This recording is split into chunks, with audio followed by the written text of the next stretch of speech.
Learning centre YouTube channel में खुशामदीद दोस्तों। आज की इस लेक्चर में हम माइक्रोसॉफ्ट एक्सेल में हम आपको सिखाएंगे cash flow statement from the very scratch basic to advance level. Practical base पर दोस्तों यहाँ पर हम आपको कैश फ्लो स्टेटमेंट सिखाएंगे कि कैश फ्लो स्टेटमेंट किस तरह बनता है, कैश फ्लो क्या है, इसमें क्या क्या चीज़ें शामिल हैं। पिछले वीडियो में दोस्तों हमने आपको सिखाया था चार्ट ऑफ अकाउंट, पूरा अकाउंटिंग साइकिल सिखाया था जिसमें चार्ट ऑफ अकाउंट था, और हमने यहाँ पर दोस्तों जर्नल एंट्रीज पास किए थे। उसके बाद दोस्तों यहाँ पर हमने इसी जर्नल एंट्रीज से पिवट टेबल से दोस्तों यहाँ पर हमने चार्ट ऑफ अकाउंट बनाया था, और इसी चार्ट ऑफ अकाउंट में दोस्तों सारी पिवट टेबल से दोस्तों यहाँ पर हमने लेजर्स बनाए थे, और इस लेजर में आप सारे लेजर भी चेक कर सकते हैं। यहाँ पर 1 बाय 1 भी चेक कर सकते हैं। आपको कैश का चाहिए, आपको सेल का चाहिए, आपको जो भी लेजर चाहिए ऑटोमेटिकली यहाँ पे चेक कर सकते हैं। और इस तरह दोस्तों इसी लेजर से हमने ट्रायल बैलेंस भी बनाया था। ये आप देख रहे हो दोस्तों हमारा ट्रायल बैलेंस है, आपके दोनों साइड इक्वल आ रहे हैं। यहाँ पर हमने बैलेंसेस भी निकाले थे, और यहाँ पर दोस्तों जो आपका बैलेंस शीट का आइटम है वो बैलेंस शीट उसके सामने लिखा, जो इनकम स्टेटमेंट है उसके सामने इनकम स्टेटमेंट लिखा। इसके बाद दोस्तों हमने यहाँ पर इनकम स्टेटमेंट भी बना के दिया, जिसमें दोस्तों हमने नेट प्रॉफिट भी मेंशन किया है, निकाला है, और यहाँ पर दोस्तों हमने बैलेंस शीट भी बना के दिया जिसमें आपके दोनों साइड एसेट लायबिलिटी इक्वल आ रहे हैं। दोस्तों इसी ट्रायल बैलेंस से आज के लेक्चर में हम आपको सिखाएंगे cash flow statement. Cash flow statement दोस्तों क्या है? Cash money, cash flow money changes, यानी इसमें या तो इजाफा हो रहा है या इसमें कमी आ रही है। दोस्तों जब भी बिजनेस होता है या तो आप कुछ परचेज करते हैं या अखराजात करते हैं, या दोस्तों आप सेल आउट करते हैं, या आप कोई सर्विस दे रहे हैं या कोई सर्विस ले रहे हैं, इसमें दोस्तों कैश या इक्विवेलेंट टू कैश इसमें दोस्तों या इजाफा हो रहा है या कमी हो रहा है, तो उस फ्लो को दोस्तों मैनेज करने के लिए दोस्तों उसका एक रिपोर्ट बनाने के लिए, एक डॉक्यूमेंट बनाने के लिए को दोस्तों कहते हैं कैश फ्लो। अब दोस्तों यहाँ पर कैश फ्लो किन किन चीज़ों में दोस्तों डिफरेंस आता है, ये फ्लो चेंजेस कब आता है? यहाँ पर दोस्तों जब हम प्रॉफिट कमा लें तो प्रॉफिट दोस्तों जाहिर बात है हमारे पास कैश आया, हमने पैसा कमाया, इसको दोस्तों कहते हैं कैश इनफ्लो, यानी कैश में चेंजेस हुई, तब्दीली आई, इनफ्लो की सूरत में हमें इजाफा हुआ। नेक्स्ट दोस्तों सेल्स ऑफ फिक्स एसेट। अमूमन दोस्तों कंपनी जब उसके फिक्स एसेट, वो एसेट जो जिससे कारोबार चलाती है, वो जो दोस्तों नकारा हो जाए तो दोस्तों या उसको अपग्रेड या उसकी जगह कोई और एसेट लेना चाहते हैं, तो दोस्तों उस पुराने फिक्स एसेट को जब सेल आउट करते हैं तो उससे भी हमें कैश मिलता है, यानी कैश में इजाफा हुआ, चेंजेस हुआ। डिक्रीज इन स्टॉक, जब भी दोस्तों हम स्टॉक हमारे जो आइटम होते हैं जिसमें हम बिज़नेस कर रहे हैं उसको दोस्तों जब हम सेल आउट करते हैं तो उस स्टॉक में कमी आएगी, तो हमारे पास कैश आया, पैसे आया। Decrease in debtors, account receivable, debtors भी कहते हैं दोस्तों, अकाउंट रिसीवेबल कहते हैं। अकाउंट रिसीवेबल जो कि दोस्तों हमारे लोगों पे कर्जे होते हैं, वो जब कमी आ जाए तो जाहिर बात है हमारे पास कैश आया, तो इसे इनफ्लो कहते हैं। कैपिटल इंट्रोड्यूस, कारोबार में मज़ीद सरमायाकारी किया, मज़ीद पैसा उसमें डाला तो पैसा आया, इसी वजह से इसको इनफ्लो कहते हैं। और लोन रिसीव्ड, हमने कारोबार के लिए कर्जा लिया। इंक्रीज इन क्रेडिटर्स, इसका मकसद ये है दोस्तों कि हमने चीज़ें परचेज़ किए, जैसे कि मैंने आपको बोला कि कैश या इक्विवेलेंट टू कैश, यानी वो चीज़ जो कि कैश में जल्दी कन्वर्ट हो सकता है, उससे दोस्तों वो भी दोस्तों आपका वो है क्या कहते हैं, आपके उसमें आता है, वर्किंग कैपिटल में ही आता है, जो कि दोस्तों जब आप कोई चीज़ें परचेज़ कर ले क्रेडिट के थ्रू उधार पर, तो जारी बात है आपके ऊपर लाइबिलिटी बढ़ी, लेकिन उसके बदले में आपके पास प्रोडक्ट्स आई जिसे स्टॉक कैसे कह सकते हैं, losses.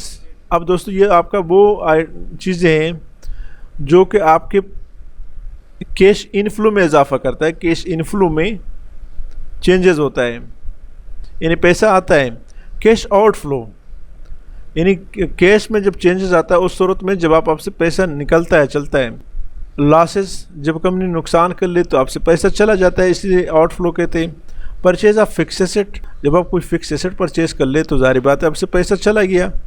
Increase in stock, stock में इजाफा हुआ, तो जाहिर बात है दोस्तों आपने पेमेंट किया है, स्टॉक परचेज किया। Increase in debtors, account receivable दोस्तों जब बढ़ जाए, यहाँ पर डिक्रीज इन डेटर्स है, वहाँ पर इंक्रीज इन डेटर, तो जब आपके से दोस्तों क्रेडिट बेस पे जब आप सेल आउट कर ले तो जारी बात है आपके पास से स्टॉक चला गया जो कि इक्विवेलेंट टू कैश है। ड्राइंग्स कंपनी के मालिकान जब पैसे ले ले ड्रांच की सूरत में या डिविडेंड की सूरत में तो वो तो पैसे चला जाता है। लोन्स रिपेयर्ड, आपने कारोबार के लिए लोन लिया है लेकिन वो जब रिपेमेंट कर ले तो दोस्तों पैसा चला जाता है। डिक्रीज इन क्रेडिटर्स, क्रेडिटर से मुराद दोस्तों ये है कि जब आपने चीज़ें परचेज की उधार में तो जब आप पेमेंट कर ले उसको तो लाइबिलिटी कम हुई, इस वजह से कैश आउटफ्लो में आता है। नेक्स्ट दोस्तों यहाँ पर आपके पास सामने मैंने और थोड़ा सा इसको एक्सप्लेन किया है मज़ीद। चेंजेस इन वर्किंग कैपिटल, 3 किस्म के दोस्तों कैश फ्लो में चेंजेस होते हैं। एक वर्किंग कैपिटल, 2 और किस्म के वो आगे मैं आपको सिखाऊंगा। Changes in working capital, working capital क्या है दोस्तों?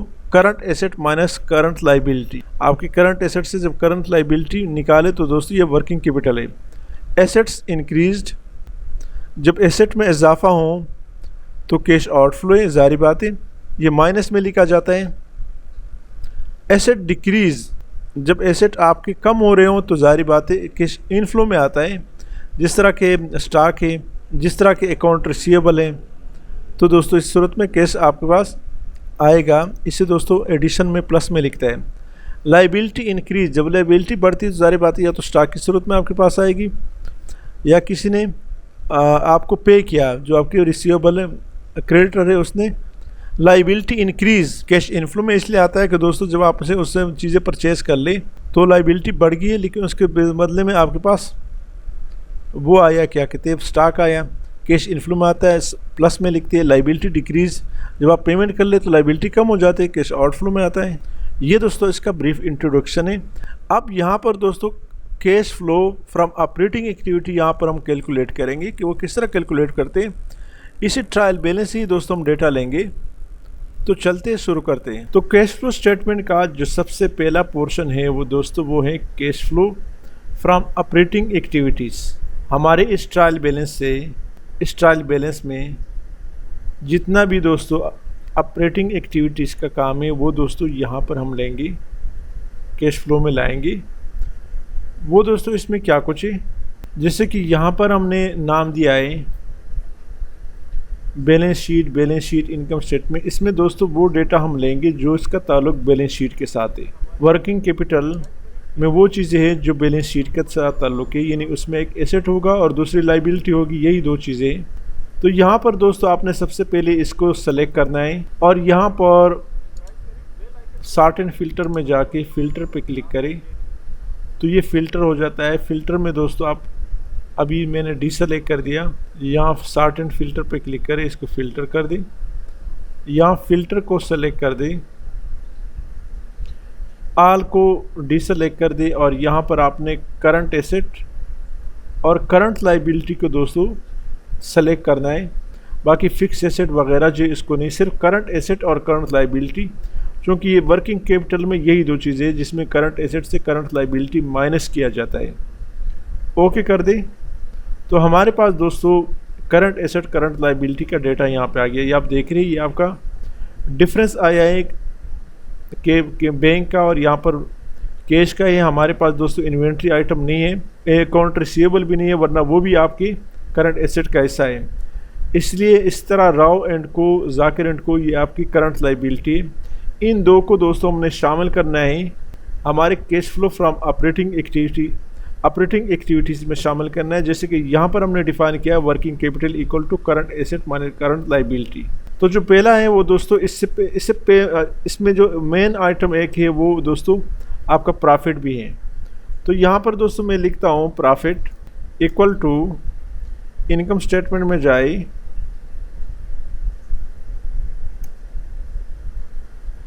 चूँकि दोस्तों हमने ऑपरेटिंग एक्टिविटीज़ को माइनस करना है आपके प्रॉफिट से, तो यहाँ पर दोस्तों अब लिखते हैं ऑपरेटिंग एक्टिविटीज़। तो मेन दोस्तों जो चेंजेस है वो यहाँ पर किस चीज़ में हुआ है, ये आप ट्रायल बैलेंस को चेक करें। बैंक के कैश है, 2 लाइबिलिटीज़ हैं। तो यहाँ पर दोस्तों आप लिखे, इन दोनों को सेलेक्ट कर दें, इन चारों को सेलेक्ट कर दें, कंट्रोल C, कैश फ्लो पे आ जाए, यहाँ पर कंट्रोल V कर दें, तो हमारे पास चारों आ गए। यहाँ पर इनके सामने लिखिए चेंजेस, यहाँ पर दोस्तों नाम दे दें चेंजेस इन ऑपरेटिंग एक्टिविटीज़। तो यहाँ पर लिख के इसको नीचे की तरफ ड्रैग कर दे तो सबके सामने आया। यहाँ पर दोस्तों मैं अप्लाई करता हूँ formula equal to VLOOKUP के थ्रू उठाते हैं हम उस डेटा को। वी लुकअप वैल्यू हमसे मांग रहा है तो हमने इसको लुकअप करना है, बैंक को लुकअप करना है, कामा टेबल अरे हमसे मांग रहा है तो ट्रायल बैलेंस में जाइए और इस टेबल को के डेटा को यहाँ से आखिर तक सेलेक्ट करके ये आप देख रहे हैं A3 to D15 F4 के बटन के साथ फिक्स कर दे तो ये रो और कॉलम वाइज फिक्स हो जाता है। कामा पुट करें। हमने दोस्तों बैलेंसेस का डेटा उठाना है, कॉलम 1, कॉलम 2, कॉलम 3, कॉलम 4, तो यहाँ पर कॉलम 4 आएगा। कामा एग्जैक्ट मैच के लिए फॉल्स, ब्रैकेट क्लोज करें और एंटर कर दें। तो जो चेंजेस ट्रायल बैलेंस में 71,000 है वो दोस्तों हमारा कैश का। अब इसको सिंपली यहाँ से आप पकड़ के इसको ड्रैग कर दें नीचे की तरफ। लेकिन दोस्तों इसमें अब एक बात है को जो सबसे इम्पॉर्टेंट है, यहाँ पर आप देख रहे हैं एसेट्स इंक्रीज कैश आउटफ्लो, तो ये माइनस में लिखा जाता है। अब दोस्तों यहाँ पर हमने क्या करना है, इसके सामने हमने लिखना है यहाँ पर फार्मूला को मल्टीप्लाई विद -1 कर दे और एंटर कर दे तो ये आपके पास आएगा नेगेटिव में, और ये जो लाइबिलिटी है दोस्तों पॉजिटिव में आएगी। आप देख रहे हमारे दोनों बैंक और कैश नेगेटिव में आया और यहाँ पर जो आपके लाइबिलिटी वो पॉजिटिव में आए। क्यों कि दोस्तों इन रोल को हमने फॉलो करना है। लाइबिलिटी इंक्रीज कैश इनफ्लो, ये पॉजिटिव आया। क्यों इंक्रीज है यहाँ पर आप चेक करें। हमने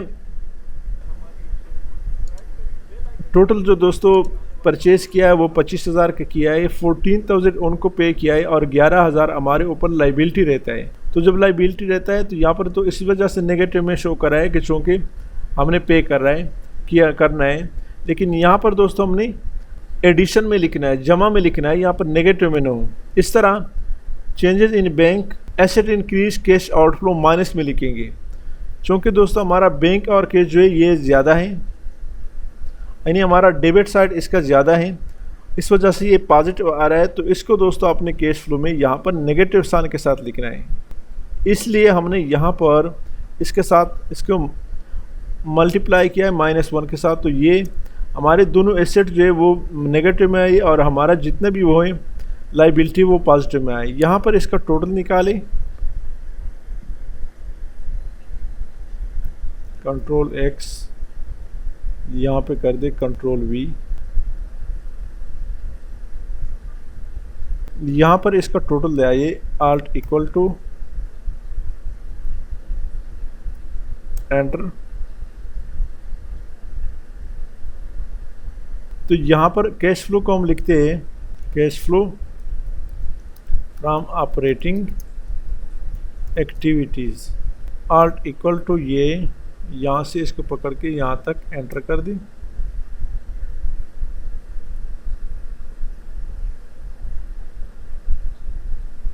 यहाँ से नंबर और यहाँ पे नंबर ओके कर दें।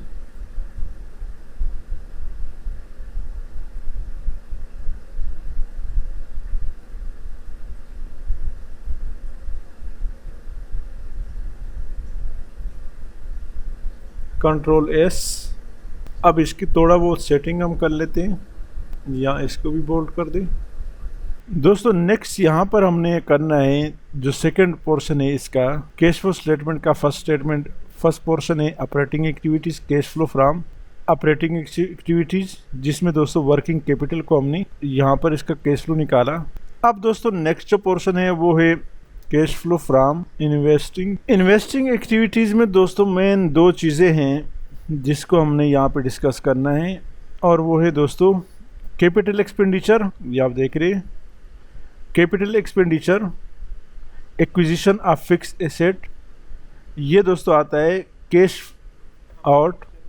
आउटफ्लो, जिसको दोस्तों हमने यहाँ पे लिखना है माइनस में। जब भी हम फिक्स एसेट परचेज कर ले तो दोस्तों उसको हमसे कैश चला जाता है, तो यहाँ माइनस में लिखता है proceed of sale from fix asset cash inflow. जब भी हम फिक्स एसेट को सेल आउट करते हैं तो इसके जो दोस्तों हमें कैश मिलता है। ये आप देख रहे हैं, तो यहाँ पर भी हमने डिस्कस किया कर चुके already. Purchase of fix asset means acquisition of fix asset, हमसे पैसा चला जाता है। Sales of fix asset cash inflow है, purchase of fix asset cash outflow है, sales of fix asset cash inflow है। तो यहाँ पर दोस्तों हम ट्रायल बैलेंस में चेक करते हैं। ट्रायल बैलेंस में दोस्तों यहाँ पर हम वो लगाते हैं, यहाँ ऑलरेडी हमने फ़िल्टर लगाया है। यहाँ पे सबसे पहले आपने फ़िल्टर लगाना है। ये आपके बैलेंस शीट में दोस्तों फिक्स एसेट से ही आता है। इन्वेस्टिंग एक्टिविटीज़ दोस्तों कैपिटल एक्सपेंडिचर है। इसमें दोस्तों आपने जब कैसे एसेट परचेज करते हैं फिक्स एसेट, तो वो आप उसको दोस्तों माइनस में लिखेंगे। जब आप सेल आउट करते हैं तो उसको प्लस में लिखेंगे। तो यहाँ पर कैटेगरी में दोस्तों सेलेक्ट ऑल पे क्लिक करें और यहाँ पर सिर्फ आपने फिक्स एसेट को सेलेक्ट करना है और ओके कर दें। तो हमारे पास दोस्तों हमने एक furniture and fixing and fitting है, जो कि दोस्तों हमने शॉप को के लिए फर्नीचर परचेज़ किया और उसकी फ़िटिंग की है, फिक्स एसेट है हमारा। और दूसरा दोस्तों हमने कारोबार के लिए वैन परचेज़ किया है। तो ये दोनों दोस्तों हमारे पास यहाँ पर हैं। तो सबसे पहले आपने इन दोनों को सेलेक्ट करना है, कंट्रोल सी, कैश फ्लो में ले आइए यहाँ पर कंट्रोल वी, बल्कि कंट्रोल एक्स, कंट्रोल वी, यहाँ पर लिखिए changes in, control D, format as painter. तो यहाँ पे दोस्तों हम अमाउंट लाना चाहते हैं वी लुकअप के through equal to VLOOKUP. इसी फार्मूला को आप कॉपी कर दें, कंट्रोल सी यहाँ पर, कंट्रोल वी, तो हमारे पास आ गया दोस्तों, दोनों आ गई। यहाँ पर एक 40,000 है और दूसरा दोस्तों 60,000 है। ऑलरेडी दोस्तों हमने चूँकि परचेज़ किया दोनों को, तो इस वजह से दोस्तों ये नेगेटिव में आएगी, जो कि यहाँ पर फार्मूला में हमने मल्टीप्लाई किया -1 के साथ। चूँकि दोस्तों प्रोसीड कैपिटल एक्सपेंडिचर है, एक्विजिशन ऑफ फिक्स एसेट है दोनों, तो ये दोस्तों नेगेटिव में आएगा। यानी परचेज ऑफ फिक्स एसेट है, परचेज ऑफ फिक्स एसेट क्या होगा दोस्तों, आपका कैश आउटफ्लो है, ये नेगेटिव में ही लिखते हैं। इसके अलावा दोस्तों हमने कोई सेल आउट नहीं किया है, यानी पुराना फर्नीचर, पुराना फिक्स एसेट हमने कोई सेल आउट नहीं किया, तो इस वजह से यहाँ पर आपका कुछ नहीं है, वरना वो दोस्तों यहाँ पर प्लस में लिखते हैं। Net cash flow from investing activities,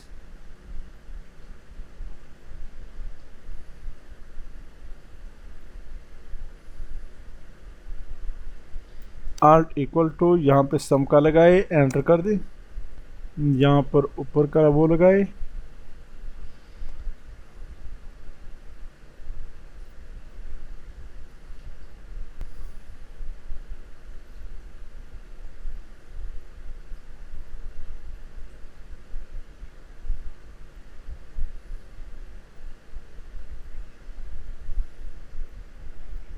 control S. तो दोस्तों थर्ड नंबर पर हमारे पास फाइनेंसिंग एक्टिविटीज़ है। फाइनेंसिंग एक्टिविटीज़ में दोस्तों कैपिटल इंट्रोड्यूस है। जब ओनर इन्वेस्टमेंट कर ले तो दोस्तों कैपिटल इंट्रोड्यूस में ही आता है। दूसरे नंबर पर ये कैश इनफ्लो है। लोन रिसीव, जब हम लोन रिसीव करें किसी भी सूरत में, लॉन्ग टर्म या शॉर्ट टर्म, तो दोस्तों वो कैश इनफ्लो हैं। ये दोस्तों मजीद में यहाँ पे भी आपको एक्सप्लेन करके देता हूँ। डिविडेंड या ड्राइंग्स या लोन रिपेड करे तो ये कैश आउटफ्लो में है। अब दोस्तों यहाँ पर हमने ज़रा डिटेल में इसको एक्सप्लेन किया है कि जब भी ओनर इन्वेस्टमेंट हो या ओनर इक्विटी हो तो ये कैश इनफ्लो है। एडिशन यहाँ पर जमा में लिखेंगे। लोन डेट रिसीव्ड या इंट्रोड्यूस जो है ये दोस्तों कैश इनफ्लो है, एडिशन में लिखेंगे। डिविडेंड जब हम पे करें, ड्राइंग जब हम पे करें या लोन रिपेड करें तो ये कैश आउटफ्लो में है, इसको माइनस में लिखेंगे। अब दोस्तों यहाँ बैलेंस शीट में आप चेक करें, हमारे पास सिर्फ कैपिटल में है, इसके अलावा ना हमने कोई लोन लिया है, ना कोई डिविडेंड, ना कोई हमने वो पे किया है डिविडेंड, ना ड्राइंग्स पे किया है। तो यहाँ पर दोस्तों आप चेक करें,